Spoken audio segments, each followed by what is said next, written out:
All right, going live in 10 seconds, he said.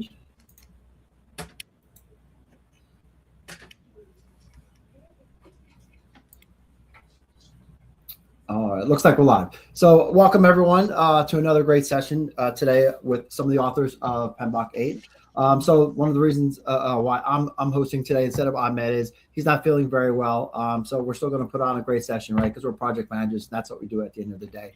So with that, I'm going to pass over to Ruspa, who's going to be able to kind of bring all this stuff together. But again, very, very excited to have you guys here today.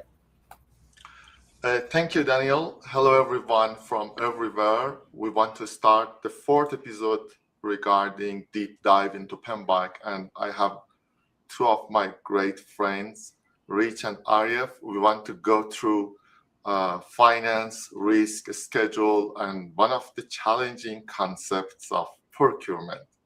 So first of all, I want Arif and Rich to introduce themselves. I think it would be fantastic to know what is their background, because as you remember, we had some discussions about that development team has IT background or software background. So it would be good to know Arif and Rich and their background. So Arif, you want to start? Sure. Thanks a lot, Rusba. Daniel, good to see you. And also Ahmed, I hope you get well soon and we can have you back online. So hello, everyone joining. My name is Arif. I'm currently based in London and I work as a PMO manager with SLB, a global technology company in the energy sector. In my current role, I oversee the governance and strategic alignment of about 96 something integrated energy projects across multiple regions across the world. And so I do spend a lot of time thinking about how we connect projects to business outcomes and beyond just, the things that we have to deliver as per the contract and so on. So my professional background is predominantly in oil and gas. But earlier in my career, about 23, 24 years ago, I actually started in the government sector. And then I moved also, I did a few years stint in the banking sector, which, gave me a little bit of appreciation for regulations and public accountability, financial discipline, and so on, right? By discipline, by training, I am an electrical engineer, but over time, I've kind of shifted towards managing operations and as well projects from low risk to high risk and across portfolios. On the education front, I'm also a novice researcher. I recently completed my PhD on project resilience. So if you are reading the PMBOK or if you've read the PMBOKs, whenever you see the word project resilience, and you don't like it, you can blame that on me, right? So obviously it's we can talk about it if anybody has any questions, but it would, my thinking was that it would be a real shame if we didn't inject some of the things that we learned during the global disruption triggered by COVID-19 and how that impacted projects and the way that we were resilient and the way that some projects were able to still stay alive. So over the last 24 years, I've lived and worked in about 10 countries across Europe, Middle East, Asia, and beyond. And so I'm quite, familiar with the challenges that we have whenever we do multicultural, multi-contract environments, and so on. When I'm not doing my day job, I do a lot of volunteering with PMI, with the Society of Petroleum Engineers, and as well with the local communities back home in Indonesia, where I'm originally from. When I'm not doing that, I like to read. I play the guitar for select audience, and I do a bit of traveling whenever I can. So again, really happy to be here today, and I'm looking forward for a very interesting discussion with all of you. Back to you, Rusba. Thank you, Arif. It was excellent to have you here. And Rich? Thank you so much. It's great to be with everyone. My name is Rich Rinaldi. I am a project management enthusiast, as well as we all are, right? And I run a project management office here in the United States. I'm based outside of Philadelphia, and I work for a national behavioral healthcare company where I serve as our managing director of strategic growth. So I got my start in project management and built our project management office, but also support our procurement, our new business and market research, and all of that is really infused with a lot of project management principles in my day job. When I'm not thinking about project management during the day, I'm thinking about project management at night, where I teach as an adjunct faculty member at both Villanova and Wake Forest universities. I've taught at various levels and continue to teach at various levels, undergraduate, graduate, certificate programs. And I find that combination of practicing project management and teaching project management helps me on both ends, right? It helps me be a better professor because I hopefully know what I'm talking about because I'm doing it. And then it helps me also be a better practitioner because it grounds me and I can think about a little bit more what I'm teaching rather than just running and going to do it, which is actually a lot of, I think, what the PMBOK 8 is about. Seeing the bigger picture and seeing the broader picture, thinking about how project management serves as a value partner. So really excited. I think this is just a great group to be with. Arief and Rusba and I had some really great discussions, as well as the entire development team, about what we wanted to bring to the PMBOK guide. And, one of the other questions I've been asked about the guide that I think is good framing too is, did you come to this with any preconceived notions of what you wanted to include in it? And I think for me, the answer was really absolutely not.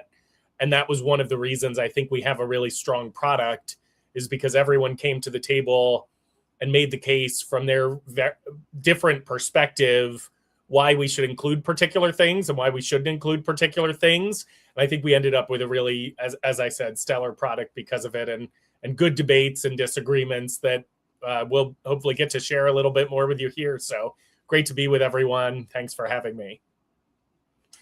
Thank you, Rich. This is our fourth episode. In the first, we had Jesse, and in the second, we had Mike. We went through the governance and value delivery system with Mike. And the previous one, we had Alejandro and Laura. We went through the scope, the resource, and communication. And now we want to go through risk, finance, procurement, and the other one I forgot. First of all, before starting, I want audience knows that this is our perspective. We are not talking on behalf of PMI, and this is our interpretation on what we had done on PMBOK 8. So let's start. I think it would be good to let me share my screen.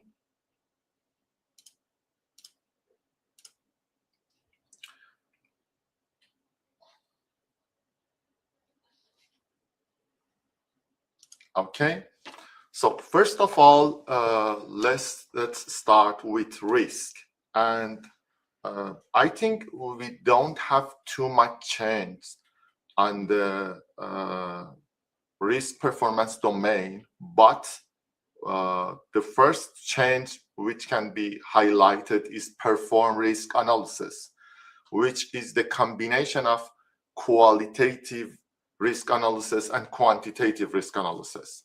So maybe we should ask, why did we combine these two together and make a new processes? So, Arief. Okay, so I'll start, and then maybe Rich, you can add if I missed anything on the perspective. So I think that the discussion for the next 1 hour or so, or 1 hour and a half, is really going to be about placement of things and the way that they are displayed or packaged in the PMBOK, and it's less about whether something is important or no longer important, right? I just want to make this clear. So all of the changes you see, whether it's procurement going into an appendix or processes being combined, none of those come with the assumption that any one of them are losing importance or no longer relevant or so on. But specifically for the risk, why we did combine these two processes, or they didn't disappear, right? If you read it in the PMBOK under risk analysis, it still does contain qualitative risk analysis and quantitative risk analysis. In most of the cases, in my experience and in speaking with counterparts in different organizations, we all know that the quantitative element is the one that is not always being done, right? The qualitative portion of it is the one that's more widely adopted. In fact, there are even some project managers or practitioners that have confused a little bit between what is qualitative and quantitative. So a lot of the times people think that whenever they quantify a risk, they've done a quantitative analysis, right? Where in reality, quantifying an individual risk, how much it's going to impact the project, how much it's going to increase the cost, that's still part of a qualitative analysis. And so this is why we believe that in most of the cases, in most projects, most of the time, qualitative is the one that is usually familiar to most people. Nevertheless, right, even qualitative in some projects are done very in a simplified way. And in other projects, it's done a bit more systematic. They have a risk matrix, a risk tolerance, percentages and numerical values and so on. But the whole message here is that whenever we run projects, there needs to be some form of a risk analysis. Now, how detailed you want to be and how much this risk analysis is going to be scrutinized and it's going to be used to manage your project schedule, to manage your project cost, that part of it is not prescriptive in this PMBOK edition as it was before, that you need to do a qualitative first and then you do a quantitative first and so on. So the whole message again is that there needs to be a process called a risk analysis. And sometimes in projects, they may be quantitative, but in most of the projects, there will be a qualitative risk analysis. I think this is why we wanted to simplify it in a way, but without eliminating the two analysis that does exist in project risk management. Thank you, Arif. And in my experience, in many cases, in many projects, we ignored the quantitative risk analysis because it needs data, it needs specific softwares. Yes. So I would say at first, please do the qualitative and get the benefit. Then maybe you may need to think about the quantitative.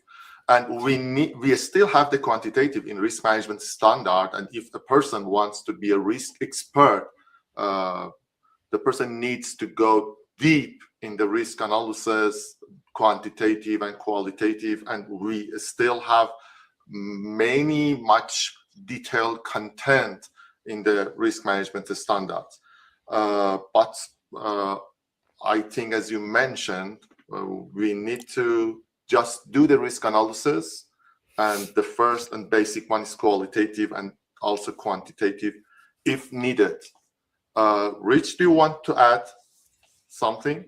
I think I'll just add that I really liked what was said at the top of this risk discussion, that and if you've watched some of our other colleagues on the PMBOK 8 development committee, you've probably seen this, the goal is to provide enough structure for folks to do what is appropriate on your particular project, but not provide so little structure that, you know, we're not really providing the guidance that was needed. And so perform risk analysis is a great example of this.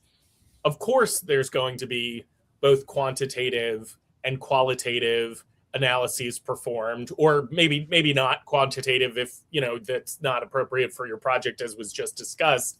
But, you know, if we're trying to build something that is as easily accessible and possible and applies to as many disciplines as possible and shows the value of project management across those disciplines, I think one of the things that was really important to me in developing the PMBOK 8 was to simplify and streamline, but not lose any of the depth that you have and is available when you do things like that. Because you're really not losing anything, not by pulling out quantitative and qualitative risk analysis. You're actually, in my view, gaining something because you're applying the process to more folks. Now, when folks look at the PMBOK guide, they can say, okay, what does perform risk analysis look like to me? And then do what Rusba described, which is, if I really need to be a risk expert, we've got risk-focused areas. So that's really the balance we tried to I came with at the PMBOK 8 with, and I felt like the team really coalesced around fairly early on after some like high-level discussions. We want to make this a useful, deep tool for project managers, but we also don't want to get to the repetitiveness that we felt like we were getting to with, you know, by the time we got to PMBOK 6, for example, you know, just adding and adding and adding and adding. Additive is not necessarily better, as we well know in project management. Thank you. Great, Rich. And we have another question regarding the risk performance domain, and it is about implement risk response process. So there are some critics on social media regarding this process that some people think that it is unnecessary and it doesn't have too much knowledge or added value to the PMBOK guide. So some people think that it can be merged with managed project work in the executing, because when you are deciding about a risk response, then you're adding a work package to the scope and you can manage it like other work package in the scope. So if we want to answer to these critics, what should we say? Each. Yeah, so, okay. So Rich, you want to have a go first? No, I said each. Oh, each of you. okay. So, no, in my opinion, right, it's, and I've seen that feedback before, Rusba. The implement risk response has been around even before the PMBOK 8, right? It has been in the execution focus area or process group, as they called it in the previous editions. So it's been around, and the criticism is that, you know, why does it sit in execution? I think that's where the critique is, right? Because implementing a risk response could be still at the planning stage if this risk was identified early, right? And that could result in, you know, the implementation of a risk response for planning a schedule, for, you know, planning a resource or anything like that. And so why does it sit in execution? And I think I don't have the exact answer, right? But for me, the cycle of risk management, right? If you look in the PMBOK 8 edition, at least, the most of these processes that sit under risk performance domain, they are done throughout the project, right? So even planning a risk, identifying risk, this is throughout the project. And then analyzing risk, this is throughout the project. So naturally, even though it's boxed under execution, even though identify risks is boxed under planning focus area, risk management is something that is throughout the project life cycle, right? And so implementing a risk response is just a sequential placement, because it started with planning, risk management, and then identifying risk, analyzing the risk, and then identifying or planning the risk response, and then implementing the risk response, and then eventually closing the risk. And I think this natural progression is just to simplify and mapping it into the focus areas that is easier for people to understand. But the cycle of risk management in a project, it happens throughout the project, right? I would dare say it even happens before the conception of a project, right? At the business case phase, at the pursuit or opportunity management stage before it gets handed over to a project. I think risk management is already there. I didn't hear about that. This is the first time that I hear this, that this is because the placement of implement risk response. But what I saw is about why do we have this process, implement risk response? So maybe that is another critics about this process, but the one I saw is about why do we have such this process, and it can be combined with managed project work in executing. So Rich? I think you can. This one's a little mechanical to me because I think it's almost like, are we missing the forest for the trees a little bit? Not that it's not a valid question and criticism. I think it is, because and I think anything is, right. We should always be asking, why is this? How do we think about this differently? All of those different things. But I think this is a little bit mechanical. I mean, at the very highest level, isn't everything managing the project work? So should we get rid of all of the implement? So this is why I don't love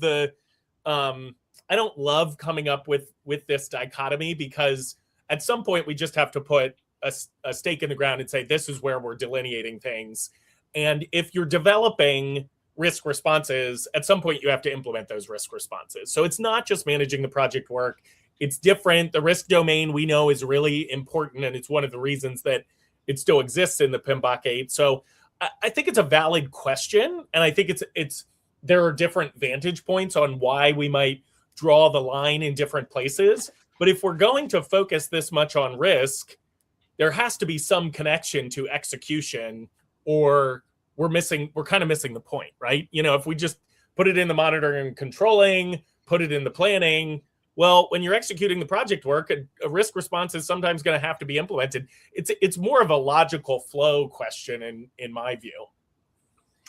Thank you. And if I want to add one thing, that based on the mindset, and which one dimension is proactive mindset, sometimes we do all the planning, we develop some risk response plans, but if you don't implement those response plans, then I think you did nothing, because it doesn't have any effect. So sometimes a process like this is going to emphasize on implementing the risk response on those proactive responses. So sometimes you have a process because you want to emphasize on something, because you saw it in many organizations that they ignore. They have the risk response plan, but they don't implement the risk response plan. So if we want to go through the other questions regarding beyond the PMBOK guide, how can continuous risk monitoring be emphasized and become a daily habits for the PM? Or is risk ownership shared or centralized? I think it'd be good both of you shared some ideas based on your expertise and experiences on the risk management regarding these questions. Yeah, I'll take that one first. I think and it actually does relate back to that question, because when you draw that line and you draw the stake in the sand, and particularly with risk, I think risk is a good one to dive into this on, because yes, of course, you're going to be integrating into your into your daily work. Hopefully you're mitigating risks prior to implementing the risk response, all of that sort of thing. There's not the challenge with having focus areas, or the challenge with having the domain processes, all of these challenges that, they're somewhat arbitrary, this sorting, right? There are gray areas, there's overlap, there's it doesn't neatly fit inside one box. And again, that's why we saw all that repetition back in the 6th edition, right? We were trying to be additive and take care of predictive and adaptive and add in another process here and quantitative and qualitative. And we were just, kind of creating that encyclopedia.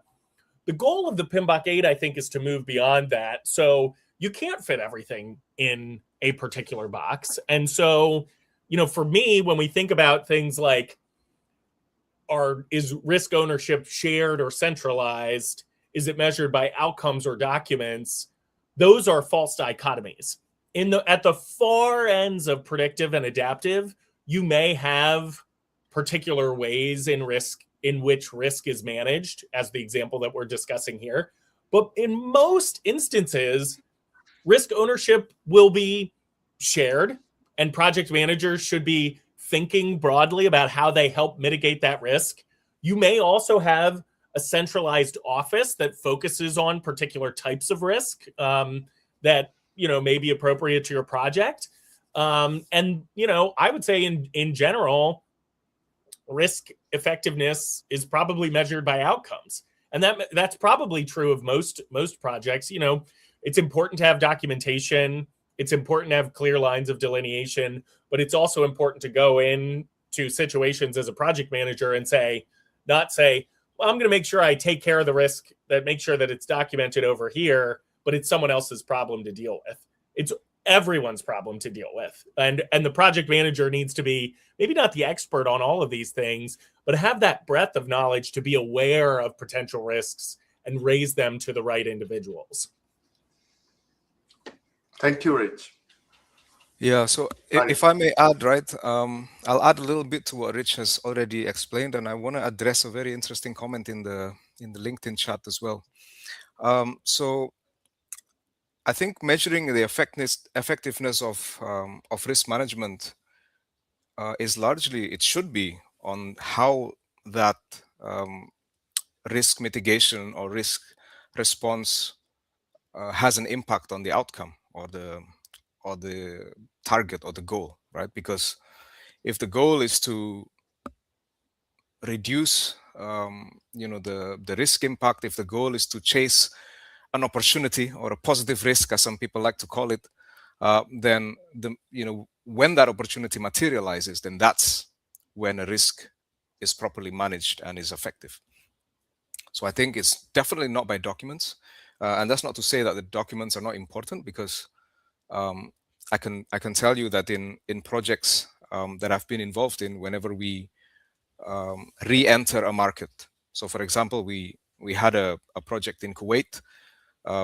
We had not been there for the past 6 years, right? And suddenly, as an organization, we still kind of struggled to kind of collect the pieces on how did we start up a project in that country before, right? And so a risk register, a fully done risk register, which is well documented with all the explanations, with all the assumptions, that would have been super helpful for the project manager who is going to restart this project 6 years, 10 years down the line, right? And so documenting is super important. There is a question here on the chat, right, or a comment, I would say, that that says risk assessment is a highly industry specific, right? Risk assessment is highly industry specific, and so given this context, do you believe that a sector-based approach can be considered the ultimate know-how of risk management, right? Can we truly master risk management without deep industry specific expertise? And I want to touch on a point where, all of us, right, the 12 of us in the development team, when we were in the early days of writing this book, we somehow kind of got obsessed in the history of how the PMBOK evolved, right? And Jesse, our chair, he managed to get a hold of not only the first edition of the PMBOK, but even the 2 papers that came out before the first edition of the PMBOK. So not many people are aware, but it was in 1983 when PMI first introduced the body of knowledge through a quarterly special report on project management. And then 4 years later, there was a report again by the PMI, and they called it at that time the PM body of knowledge, not yet the guide. So there is a very interesting chart in this report, right, which was released in 1987. And what it is like a Venn diagram of where project management sits. So project management is a circle that sits between 3 other circles. One is the general management body of knowledge. The second is the supporting discipline, and this is safety, quality, finance, and all of those that enables projects. But then the third circle is the technical or the industry body of knowledge. And so project management, that's why it's so difficult to, to create something that fits everyone, because the people from the functions who have dedicated all their lives doing procurement are never going to find this body of knowledge anywhere near adequate to explain the complexity of procurement. Similarly, people who are in construction are always going to say, this is not good enough. I come from oil and gas, and some parts of the PMBOK, whenever I read it, I wish I could have added a little bit more, right? And I'm sure people coming from IT, from healthcare, from any other industries are going to feel the same. And similarly, general management is there as well. And a big part of general management is finance, which we're going to talk about in this session as well, right? So finance is not just cost. It's also revenue. It's profitability for some companies, right, who are doing business projects. And this is what I just wanted to share with everyone, right? That project management sits in the intersection of those 3: general management, discipline, supporting disciplines, as well as the technical or industry body of knowledge. And that's why, yes, when you talk about risk, technical risks absolutely is what makes your risk register very contextual. But then there are also other project risks, right? Logistics, formalities, regulations, and all of those that will impact the project. Sorry if it's a bit long, Rusbe, but I just saw this very interesting comment in the LinkedIn, so I wanted to address it. No, thank you. I think it was insightful, and I think with PMBOK, we are introducing the general project management knowledge, not industry-specific project management knowledge. As you mentioned, in each industry, you may have some specific knowledge, and you need to go through that, and you cannot find everything here, and it is not the intention of the PMBOK. Yes. So if you think that everything is covered in risk, we can go for the next one. If there's any questions on chat, Daniel, that you think we may need to answer at this moment? I think just from looking at and thank you for jumping in, you answered the one question that I want to call out later on. So I think the rest are pretty much just comments, either asserting or reasserting what the team has said. So I think we can move on from risk. Okay, great. So let's go for scheduled performance domain, where we have combined several processes into one process, which we call it develop schedule. And there are some critics in the social media regarding, there are some pros and cons regarding this merger. Some people mention that it is good to merge those, but they still think that it is not covering both agile and predictive. So if one of you wants to start, and then at the end I will also add something. Go ahead, Rich. I'm still catching a breather here after my long sermon. Well, here's the I would tend to agree that there needs to be some, one of the other questions I mentioned, one of the questions I'd been asked in my intro, one of the other questions I was asked previously about the PMBOK 8 was, have we arrived? Do we think that this is do we think we've really figured it out? And this is really the true guide. 7 was really revolutionary and 6 was building on 5 and, going on. And is 8 really the one?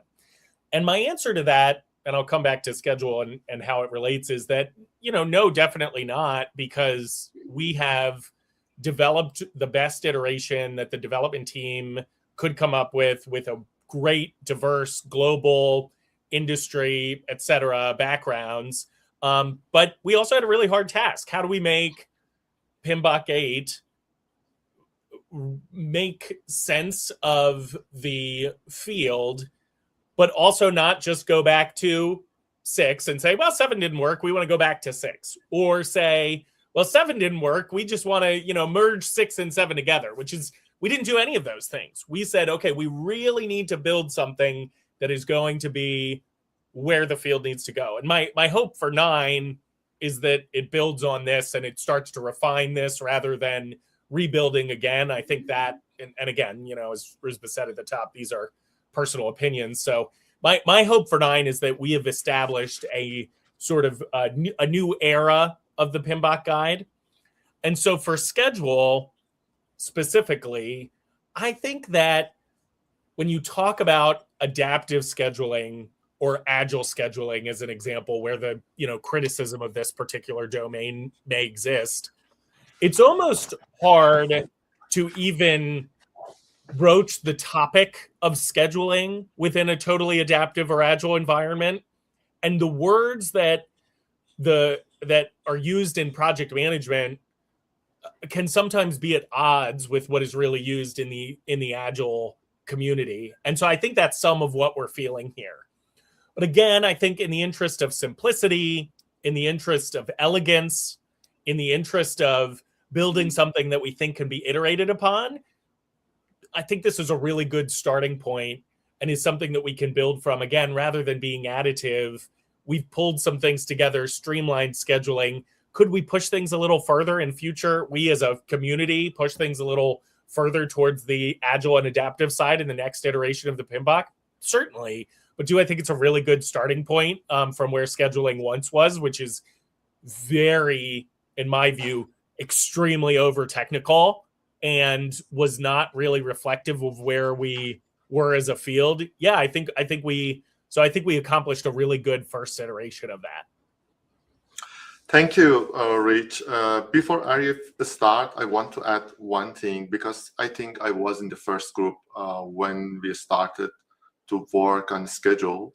We had defined activities, sequence activities, and estimate activity duration and develop a schedule. When we went through develop a schedule, it was somehow that you are repeating all those during develop a schedule. So I can find and I can call develop a schedule as a process, but somehow define activities, sequence activities, and estimate activity duration is somehow included in develop a schedule process. And as you know, it is not like that in all the industry we have CPM, critical path method. It's not like that in all project we may use P6 or MS project or something like that. We have several kind of a schedule, and the concept of decomposing, sequencing, all is included in the develop a schedule process. So as Rich mentioned, it is about simplicity. It is about make it more usable and make it more friendly, make it applicable in all projects, in most of the project, in most industry. That's why we merge these processes into one process, which we call it develop a schedule. and you can tailor it based on your needs in your industry. Arif? No, that's well said, Rusba. I think we didn't, again, right?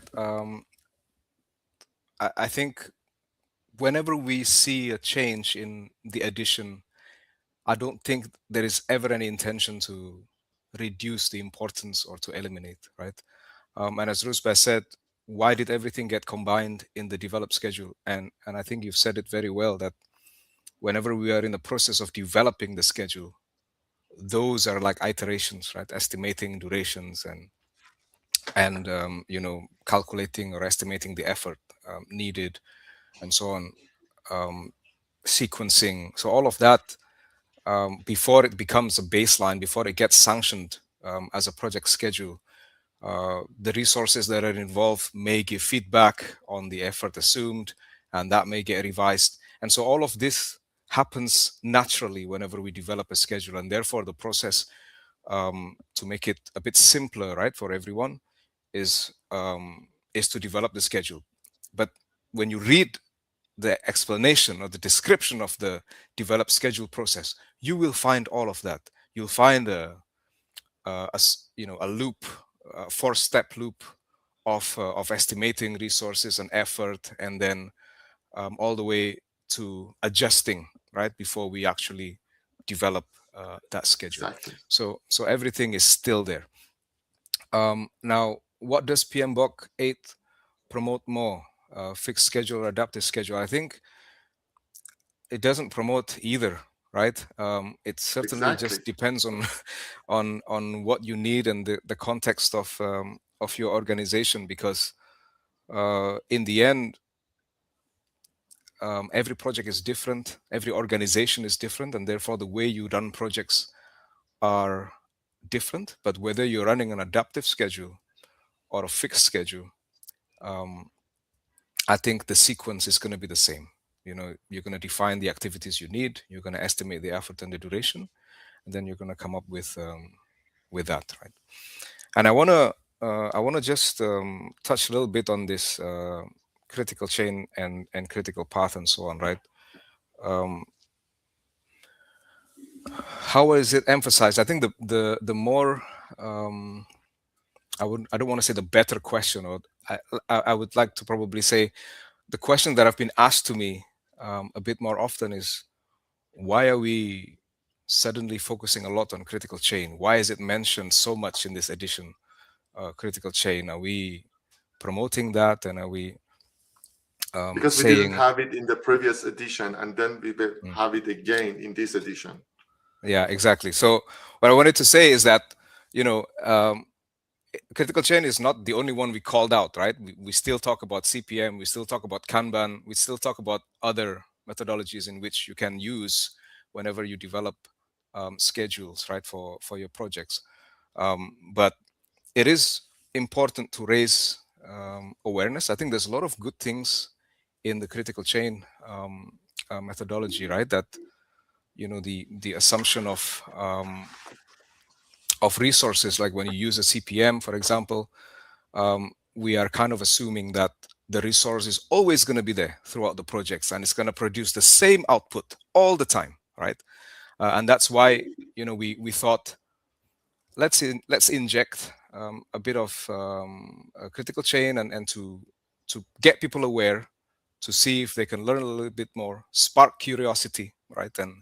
And see if this can be useful for the readers, because at the end of the day, it's a guide, right? The body of knowledge is huge, right? And so we are producing a guide for people to get familiarized and to find their way in this jungle of body of knowledge. And so that's why it was, it seemed like we are emphasizing and promoting it, but really it's not. We just brought it back, and then we wanted to raise the awareness on that as well. Thank you, Arif. Rich, regarding critical chain? No, I think I think it's noticeable, as was discussed, but I think it's but as mentioned, it's in the context of, not diving into specific tools, mentioning so that folks have awareness of potential tools, and then, having the deeper focused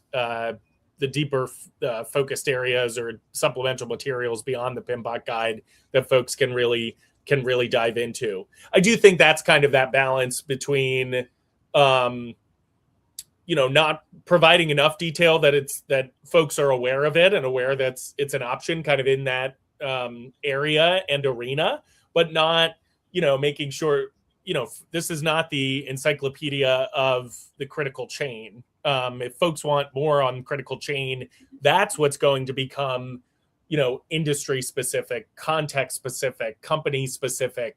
And there are a lot of materials out there that can support that. But every project manager should know and have awareness of what tools are out there. It might be a tool that you never touch, but it's a tool that's out there. Yeah, I totally agree. If people want to know more about the critical chain, they can go through the scheduling standard. And as I mentioned, for risk, if you want to be an expert in a schedule, then we have a scheduling standard. But I think we put this in the PMBOK because we think that critical chain has too many benefits. As Arif mentioned, regarding the resource restriction, regarding buffer, and all of those things have some advantages on critical chain. I think it worth to go through that. Project manager needs to know, a project manager needs to know about these concepts, even though it is not their responsibility or expertise to go through these tools and techniques, and you may have some scheduler in your project, but I think these concepts have lots of benefits to go through them. Okay, so this is the scheduling. Let's go to finance performance domain. And before going to the processes, I think the first question is why finance? Why changing cost to finance? This was a really good, for anyone who's interested in kind of the making of the PMBOK 8 and not, not just the output, but I will say the behind the scenes DVD commentary version is that this was probably one of the most interesting debates that we had, because we talked about it for a long time. There were a lot of varying opinions, and we knew that it was going to be a big change. My take, so that's kind of a fun thing, and actually that's true of procurement too, which we'll talk about, and I have a lot of opinions about as well. But I think here's the thing about moving from a cost domain to a finance domain. My take is that if we're really writing, and everything has to flow from a common understanding to get a cohesive PMBOK guide, right? You've got to have the basics that you've heard about from, the Jessies of the world that I alluded to throughout some of my other comments. And if you're going to do that, you've got to have that as a baseline to create a coherent PMBOK guide, and obviously make sure that it reflects all of the different worldviews and understandings and backgrounds in project management. The way that so my view on this is that the way project management has evolved overall as a focus on more value delivery and a focus on more, getting great outcomes, thinking strategically, thinking across with technical knowledge, is we can't just think about cost. If we're just thinking about cost, we're missing the boat. And project managers need to have a lens on overall, on cost, on expense, on revenue, on all of the different financial areas that exist out there.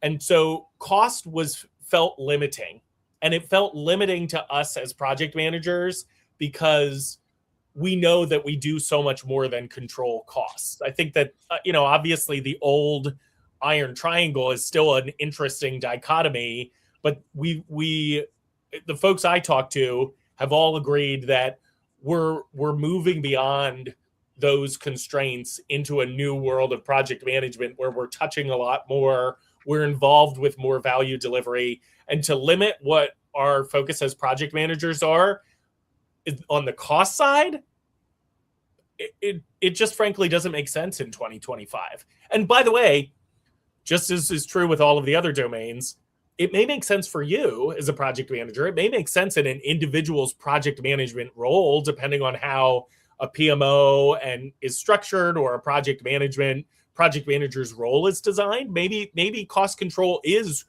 your only focus, but certainly not in healthcare. It's not all about cost control.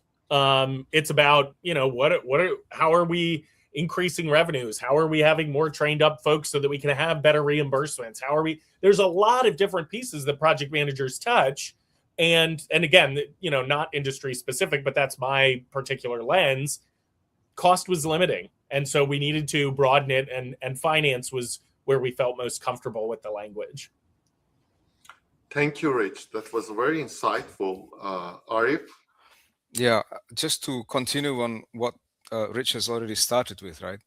Having said all of that, if your project particularly is an internal project, it's a simple one, and you're given a budget just to manage cost, then this performance domain is not designed to alienate you, right? Cost management is still very core to project management, right? When we look at the way that a project budget is built from the ground up, it starts with a cost, right? The cost of every activity, the cost of every work package, every WBS element. It starts from there to build a baseline. And then as a project manager, that may be the only thing you need to manage, and this completely okay. And this PMBOK is still going to be super relevant for you when you manage projects like that. But what we want to do in this edition is we want to expand with a different reality, right? Which very much exists in many, many projects, many organizations. And that's the funding, right? Some projects are internally funded. Other projects are funded by revenue, where the customer is paying, right? And that's important, right? It's important for project managers to understand what was the intended profitability of this project, right? What was the intended cash flow of this project? Who's going to finance it? Are we going to be paid in advance? Are we going to be paid late? These may not be, very evident that it sits or that it, rests on the shoulder of the PMs, but there are many projects. In fact, I can say all of the projects that I manage in the company that I work for at the moment, right? All of these energy projects, these are all external projects, right? The customer is paying for this. And as a project manager, and the positioning of a project being the executing arm, the delivery of corporate strategy and so on, PMs are expected to know, right? How much revenue are you going to make this year? How much profitability is this project going to bring to the company? How much money are you going to bring home? And what are you doing to meet those? Because whenever we do these project reviews at the sponsor level or even at an executive level, that's the language they speak, right? And it doesn't necessarily mean that we are accountable for these profitability and all of these things, but certainly we are responsible, right? We do have a big role to deliver on those.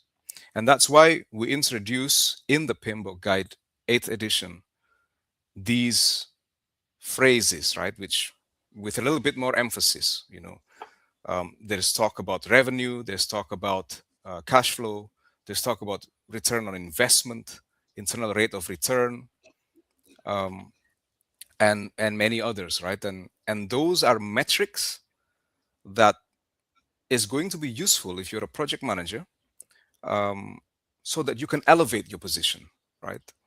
And this is always something that the PMBOK development team, we wanted to have, right? That the PMBOK cannot be something that is just factual. Elements of that needs to be aspirational, right? Where do we want to be as project managers? We want to be able to engage with the higher stakeholders, the internal stakeholders, increase our visibility. And we need to be able to speak those languages, right? So when we go and do project status report, when we go and talk to the VPs, when we talk to the executives, at least we speak or we understand some of those languages, right? Especially those who are running external projects. And this is why we changed from cost to a finance performance domain.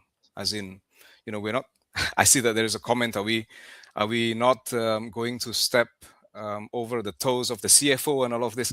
I don't think that's the intention, right? I think the CFO has much bigger things to fry, right? But as far as the project is concerned, those who are also managing revenue, those who are doing billing to the customer and therefore affecting the company's cash flow, these are the kind of things that we want to make sure we touch on with this new performance domain in the 8th edition. Thank you, Arif. And if I add something, we have to know that there were some content regarding the funding, regarding the financing. One of the output of developed budget was project funding requirement. So there were some content regarding the financing, regarding the funding. There should be some, you had to comply the cost baseline with the cash in of the project, the allocation of the financial resources to the project. So I think the cost didn't reflect the intention of this performance domain. So now the finance is reflecting the intention, the whole content of this performance domain. So, but there is another question. We had the value definition included in the finance performance domain. So one question is why we have value definition in the finance performance domain, and are we assuming that all value equates to financial value?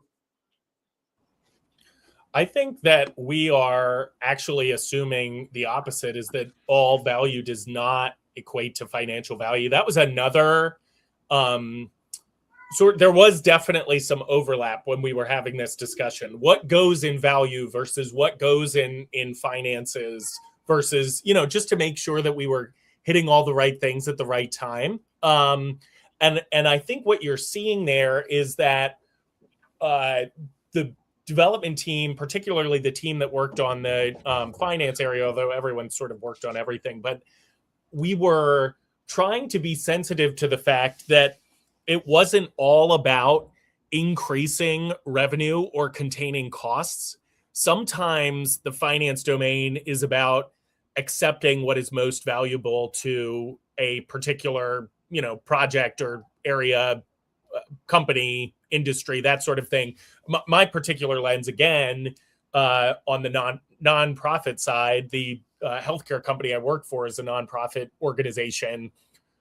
Finances are really, really important because we've got tight reimbursement margins. We've got to be really attentive to every dollar, but we also might accept lower margins than a for-profit company because we want to, make sure that we're delivering care in a particular part of the country that doesn't get care any other way. So I think you've got to be really careful in the finances domain. And so there is a value element to that maybe certain types of organizations think about. And, by the way, this wasn't written with a solely nonprofit lens, but I think it was written to be really broad and to make sure that it was inclusive. Because if we just said our goal is to contain costs or our goal is to increase revenue, we're kind of missing the point of moving from a cost to a finance domain.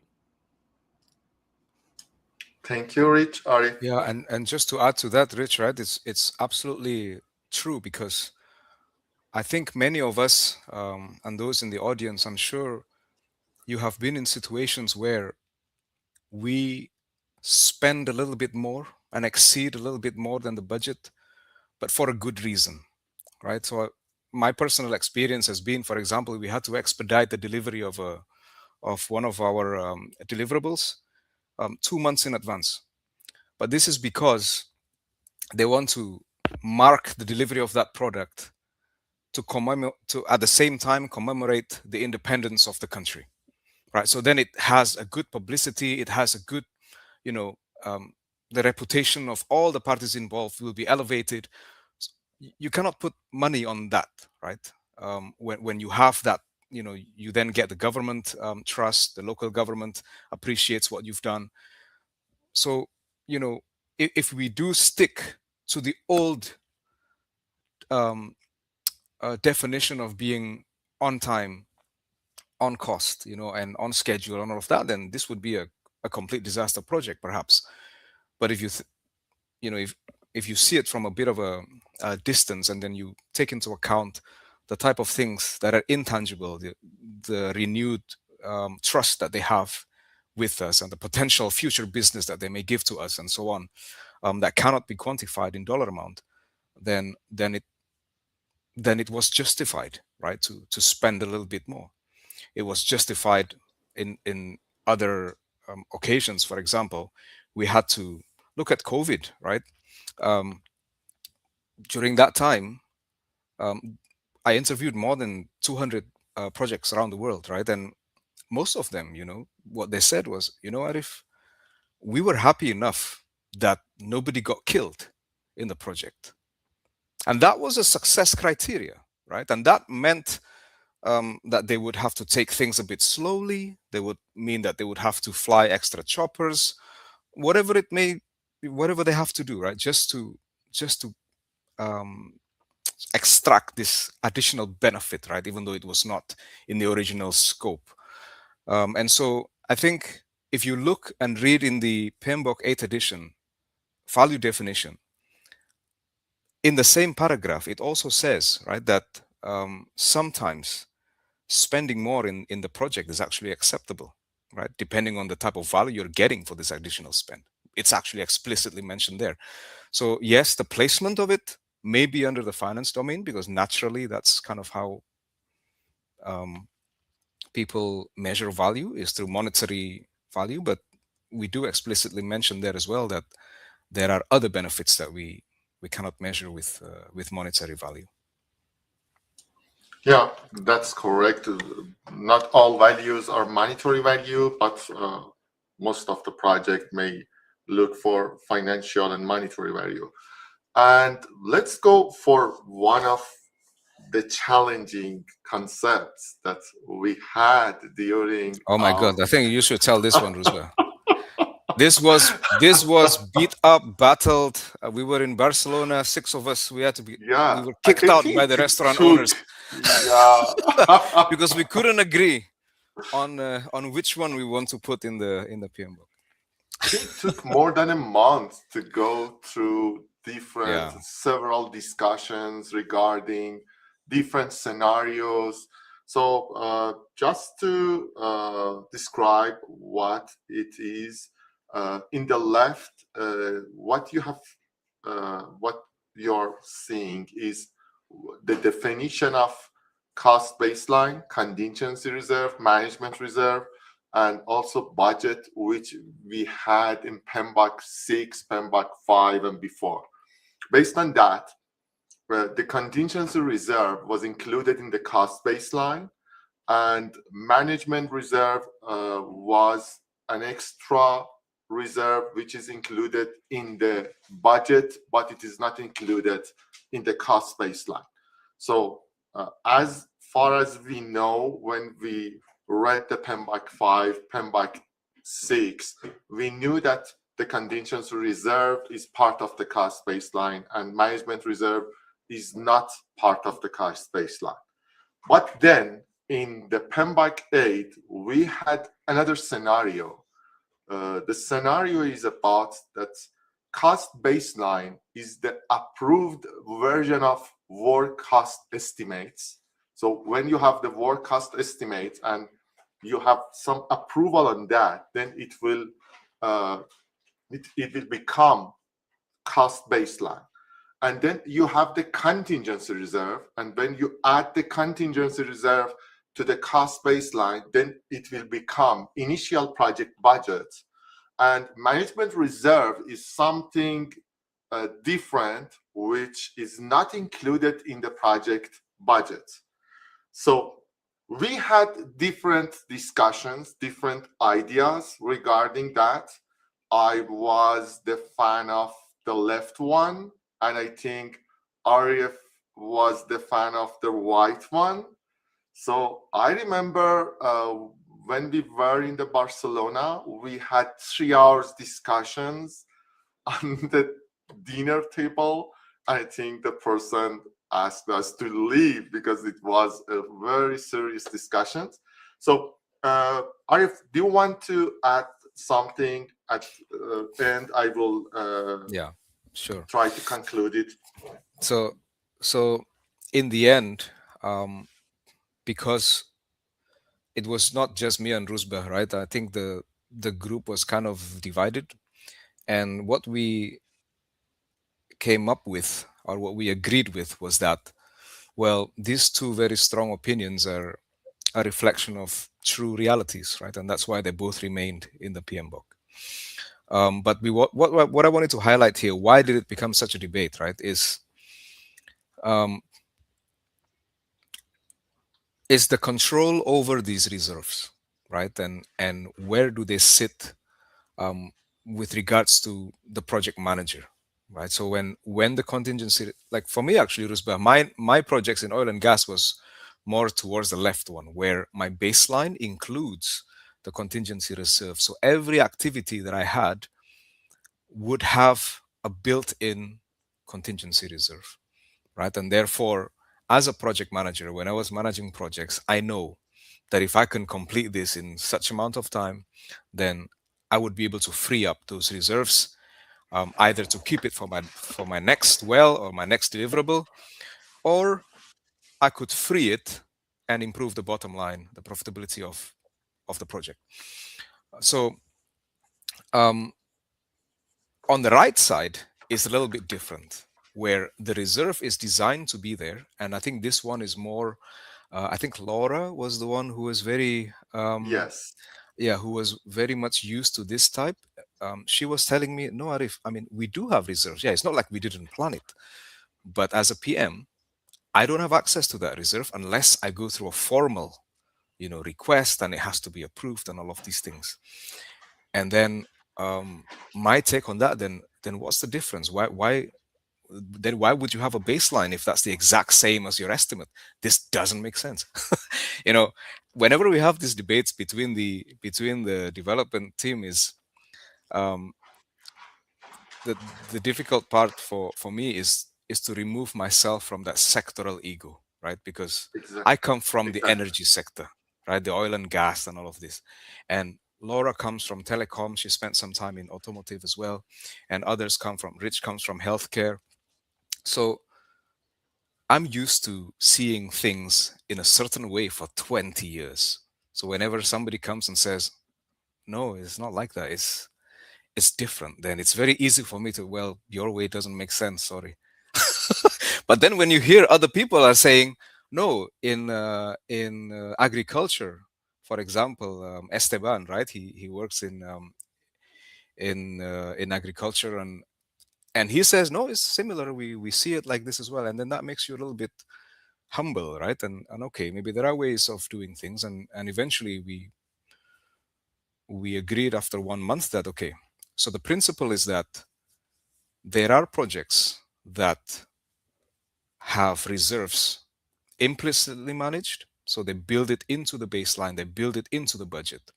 And then the PMs, in this case, would have access to that reserve and can use it.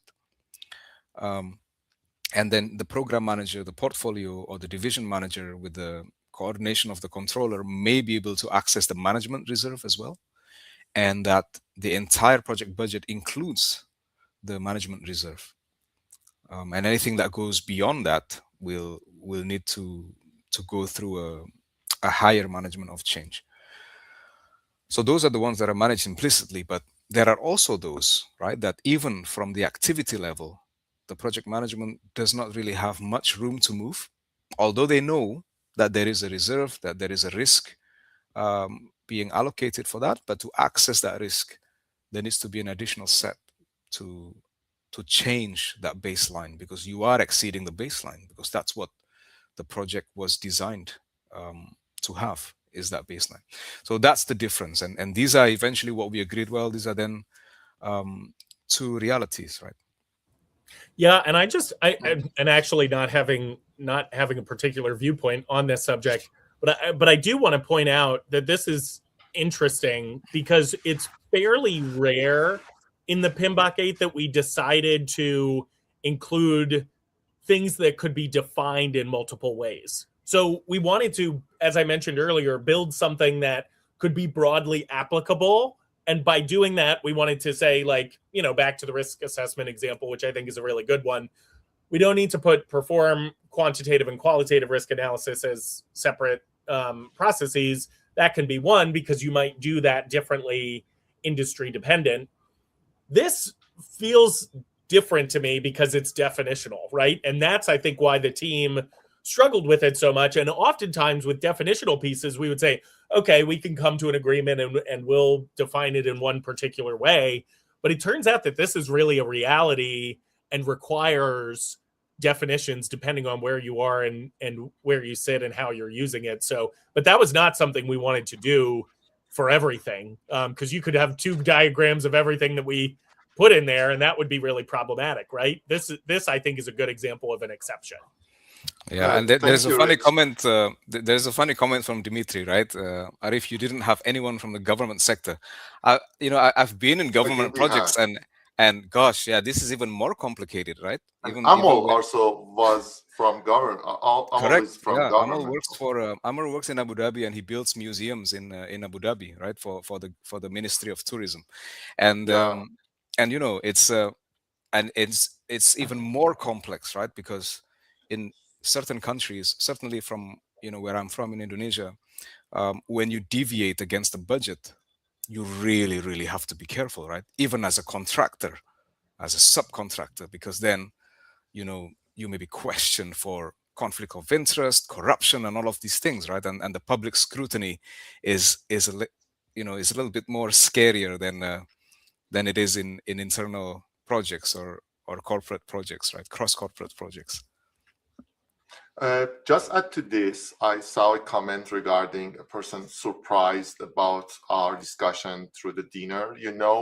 We have many meetings, but we met virtually, and I couldn't meet the development team in person first. So Barcelona was the opportunity that I met some people. I met Arif, Eduardo, Laura, and Gabriel in person. So when we met in person, we had many things to discuss. And one of very important topics that we were in the middle of discussion was about the reserve. And the amazing part was that although I was fan of the left one, and I was insisting on that one, when I talked with Laura, I convinced about the right one, because as Arif mentioned, when you have a cost baseline, it is baseline. So you are authorized to spend whatever you want as planned. But if you want to use the contingency reserve, we know we have to issue a change request. So it is not meaningful. It is not to have a change request for something that is baseline. So based on that, I'm convinced that we have to take out the contingency reserve from the cost baseline. But in other part, Laura convinced that some companies are running the reserve or managing the reserve based on the left one. So as Rich mentioned, you don't see it in the PMBOK 8 in other parts. We agreed that we have 2 scenarios because different companies use different scenarios. So let's go for the final part, the procurement. So we decided to put the procurement in the appendix, and we keep one process to the governance, into the governance. So I think it is at first there were some talks about removing the procurement. I don't know, each of you want to tell the story from the start? I don't know that I recall the whole story, although I would definitely welcome that if REF Rusba you want to. I have a lot of thoughts on the procurement section, but maybe you have a better memory. Yeah. So I remember this from the first day when we met, Rich. I think I want to address this first, right? That a lot of members of the community think that the the procurement being put in the appendix is a downgrade, and it's definitely done by somebody from the IT background, right? From the IT projects, software development, and all of that, right? These guys, they don't know what they're doing. They've never been in construction. But from the first day when we met in Los Angeles for the kickoff meeting, I dare say that I'm actually one of the strongest proponent of removing the procurement, right? From the process groups, from the knowledge area or the performance domain into the appendix. And I'm not coming from IT background at all, right? I'm coming from a largely predominantly predictive. We do have procurement officers in our project teams. One of the projects that I managed back in 2015 was in Myanmar, and at that time, Myanmar just got lifted from their embargo, from their sanctions. We didn't have any resources in country, right? So everything had to be mobilized from outside of the country. It involved more than 700 shipments from across the globe. So all of that is procurement, right? And still, I think that procurement is super important in a project,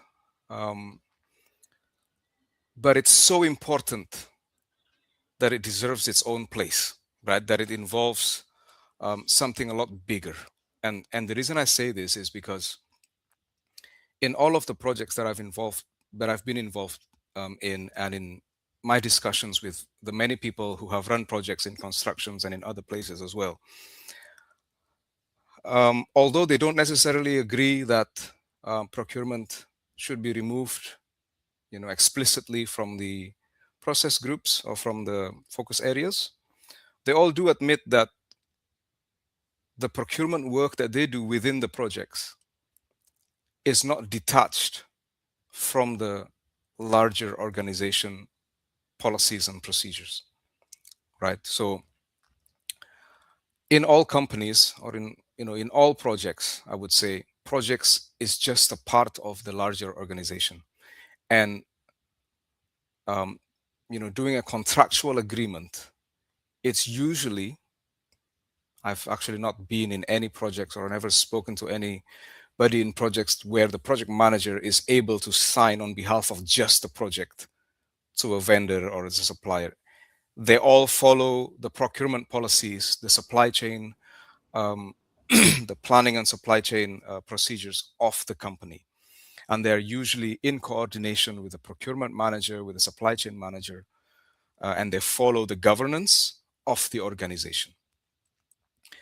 So does that mean that it is not important? No, it is still important. The project team plays a critical role in, for example, determining whether we are going to build something in-house, or are we going to outsource this, or are we going to purchase it, right? Are we going to develop internal competencies? When I was still in the banking sector, we had a project to upgrade the network security of the bank, and it was a very big question, and it involved so many departments, right? The question was, do we want to build this competency, the network security, cybersecurity? Do we want to build it in-house, or do we want to give this to a managed service provider? So, this type of things are always, within the control or within the realm of project management, because the PM and the people that are reporting to them always have a say on whether, yes, we need to do this in-house, or no, this is too risky, we better bring experts. So in that respect, deciding on whether we procure or we don't, yes, the project team needs to understand that, how to do that and who does that and what is the process and what's the governance surrounding that. And that is still there. So if you go to the governance performance domain, plan, sourcing, strategy is still very much there, right? Because that's applicable to most projects most of the time. But what about the rest of the process, right? What about conduct procurement? So conduct procurement, procurement and supply chain is one of those circles that I mentioned earlier, right? Is the support discipline. And it's a huge body of knowledge as well, right? And that's why we do have it in the appendix. It has a flow chart of how you do procurement, from expression of interest to tendering to contract models, and then the newer, more innovative contract models like the alliance methods and alliance contracts, and those other ones where you have an open book where the contractor and the the buyer and the seller open their books and they're transparent and they know how much they're making for the margins and it's capped and so on. So we have all of those, right? But then if we rely fully on the procurement department, we also risk of misalignment, and that's why the project team is still needs to be involved, right? The project team is still the one defining the selection criteria, is the one still defining how we score and which vendors are recommended and so on. And so it's not that it's completely detached. It's still very much there, but it's still, for me, it was a domain that deserved a little bit more awareness, in fact, and that's why we put it in the appendix. And we want project managers, if you really have, like if procurement is core, like in construction, like in oil and gas, we would still do what we do, right? I still do what I do. The processes are still the same, right? We do quarterly business reviews with our vendors. We do audits. We do all of that as per the contract or as per our quality standards. We still do all of that, right? But does it need to be in every project? No. Again, the approach is how we build a guide to the body of knowledge that is applicable to most projects most of the time. And that's why, we wanted to put only the essentials of procurement into the performance domains, and then the remaining we can write as long as we want, as much as we can, right, to give them insights, to give the PMs insights about this other body of knowledge called procurement and supply chain, right? I think that's Thank you, Arif. Rich? I think it was really well said. The framing of this, from my point of view, is absolutely that placing procurement in an appendix doesn't make it less important. It calls it out differently than the other performance domains. And I think one of the great things I think about the PMBOK 8 is that all of the performance domains, it should be written in such a way, in my view, that all of the performance domains are applicable to every project in some way. Now, that's not true of the processes, right? That's explicitly stated, I believe, that not all of the processes will apply to every project every single time. But the performance domains, really, there are elements that you can find in projects large and small. That's what I think about when I refer to elegant. The thing about procurement that makes it different, this is, again, almost like an exception, like the last diagram was an exception. Procurement can either be completely critical and central to a project, all the way down to is nearly irrelevant, and procurement is not really the important things that we're focused on, and everything in between. And I think, therefore, you need procurement in the appendix, because if procurement is not in the appendix and you make it its own performance domain, you're going to have a bunch of project managers looking at it and saying, none of this is applicable to me. And I think, again, that was one of the issues with the previous versions of the PMBOK guide, is that you had a lot of stuff in there. Again, whether it was, broader and trying to be all encompassing like the 7 was, or the 6 was in terms of being more of an encyclopedia. But I think that wasn't really what we were looking for. What we were looking for was something that said, let's find the commonalities, the elegance of commonalities between different types of projects. And procurement, frankly, is an anomaly there. And by the way, I say that overseeing healthcare procurement within my scope of responsibilities. Procurement is adjacent to project management in my organization. Obviously not as critical as procurement in some of the industries that REF was talking about, but having project management sit next to procurement in an organization, where I think it's maybe a little bit less common, but not completely unheard of, it really gives me a view into that world of where there's extreme overlap and where there's no overlap at all. And that's really, really interesting. And so we chose to deal with procurement in that way. Actually, I think REF and I were sitting next to each other when we had this discussion. We were both fervently in agreement that procurement should we were in the same table, Rich. The same table, right next to each other. Yeah. But for different reasons. And I think that's why it really stands out. Although I get the frame is like, oh my gosh, was it downgraded? Was it removed? No, it wasn't downgraded. It was removed. It's handled differently because procurement is different than the other performance domains. And I think to speak just briefly to that last question there, absolutely. I think project managers, the project managers interact sometimes extensively with procurement activities, but that's another company specific and technically, I loved what REF talked about. And I think it speaks back to the original project management body of knowledge that says this is the project management body of knowledge, but this is a technical domain that actually has such importance that we pulled it out as an appendix. We don't reference a lot of other technical domains or any other technical domains in the PMBOK 8. Procurement is a technical domain and has its own entire focus and body of knowledge, but it's called out specifically in the PMBOK guide. So I actually think that the reframe of that is not that it was, downgraded. It was actually called out specifically and focused on because it's such a unique, specific, important area of project management. Thank you both, because you are both in one side. I will go to the other side, because at first I was the person who was against putting the procurement in the appendix. I think me and Ahmad, and I don't remember if other person, because half of my professional background comes from oil and gas and construction. And as Arif mentioned, we have heavy duties regarding procurement.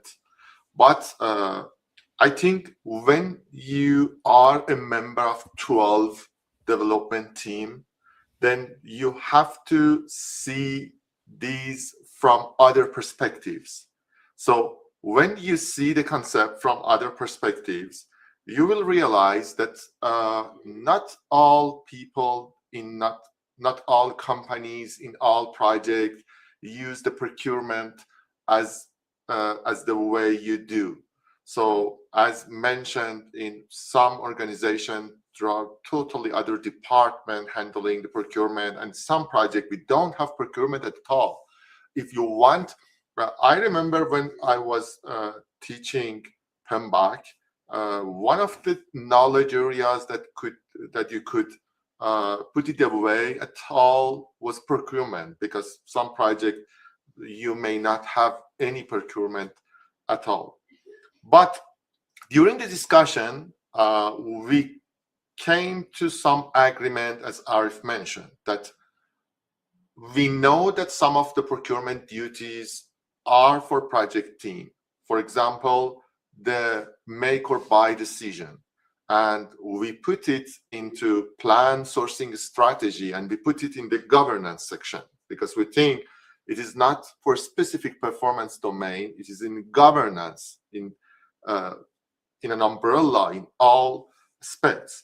And for other concepts regarding the monitoring procurement, I think procurement is like you are outsourcing a work package or planning package to a functional area outside your organization.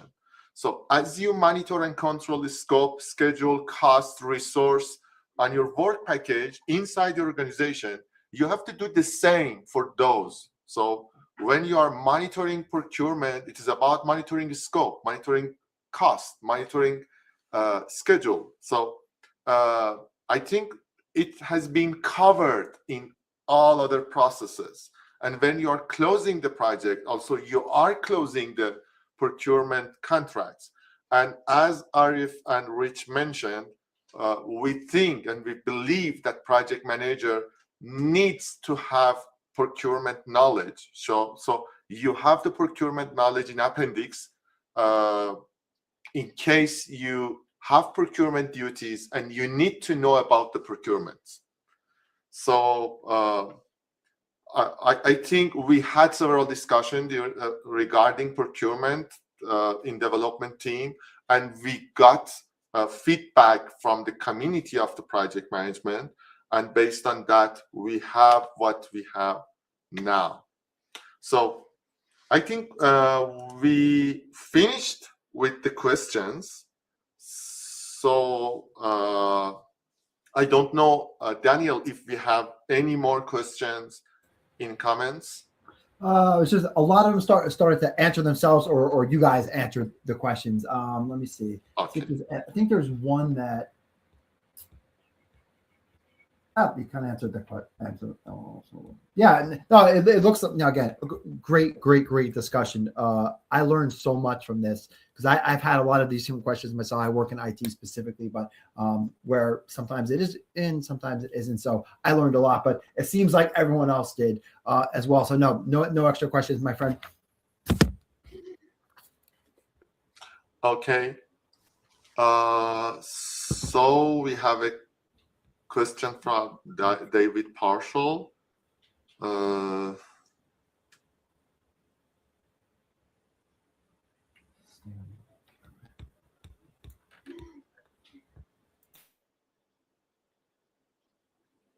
Arif, Rich, any of you?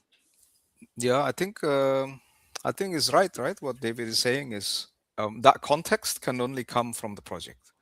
A lot of the times, I can give you an example of a project done by a very small startup outfit, right, in the Middle East. They have been known, they are known for being very effective, very efficient, and they have recently won a very large contract. And they brought in, because now the scale is a bit higher, they brought in professional procurement managers, right, and sourcing specialists. And what the project manager told me is that in the first 4 months, they needed to have an alignment meeting between, the operations of the project people with this new procurement department, and it's all about the context, because I think there was another comment along the lines of this as well by Stephen Defoe, right, and that because procurement and sourcing is a separate body of knowledge, they are professional, right? They're good at selecting the lowest bidders, they're good at running procurements, but the industrial or the technical context, who knows about the historical of each services provided by this company and the strength and their weaknesses, these are the engineers in your projects, these are the developers in your projects, from whatever industry it is. And that's why whenever we do procurements in projects, we must never leave it in the hands of just the procurement department, because then their viewpoint is completely different. Lowest bidders, right, and the lowest cost, which may backfire on us at some point, because if the output is not good, if it requires rework, if it results in delay, reputation, and all of that, then was it really worth it to go for the lowest bidder? Maybe not, right? And that insight can only come from the project team. Okay. I'm not expert of this regarding ISO. If any of you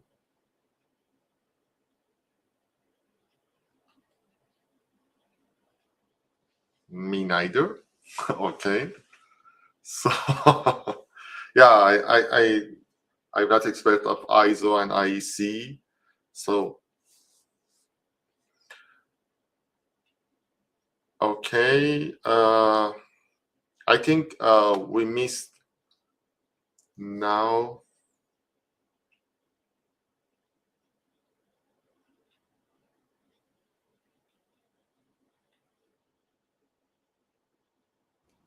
Yeah, I think those are important observations, Crystal. That Mhm. that aligns with our conversation around how we really thought that cost was insufficient to speak to all of the broad financial responsibilities that that project managers have. And REF referenced this, the question about stepping on the CFO's toes. And I actually think that if you're following the new PMBOK guide and paying attention to all of the finances beyond cost, your CFO will really like you.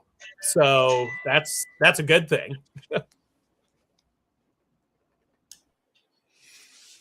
Okay, thank you all. I think we missed Ahmed today, and I hope he gets well soon. We had a great discussion. I'm very happy to see you all again. And I think that was one of the great discussion we had. So I think we can finish if REF reach. Oh, good. Excellent. Yeah, thank you for having me. I've been Thank you. inspired to think more about the Dubai conference now because you guys had such a good time in Barcelona without me. You definitely should. Nice. I wish you see you all in the next summit in Dubai. I think the next one will be in Dubai. So I wish I could see you all again there. And that would be very great. Well, thank you, Rusba, for hosting. Thanks, Daniel, for having us, and also Ahmed, and also thanks to everyone in the chat who expressed their enthusiasm. Right, it was a very nice crowd as well. We got a lot of nice interactions. So really appreciate it. So I have to say Happy New Year to everyone because I think we won't see them until the next week. Yep. So I wish everyone a great year, and thank you, Arif. Thank you, Rich. Thank you, Daniel. Thank you, everyone. Take care. Take Happy care. New Year. Thank you.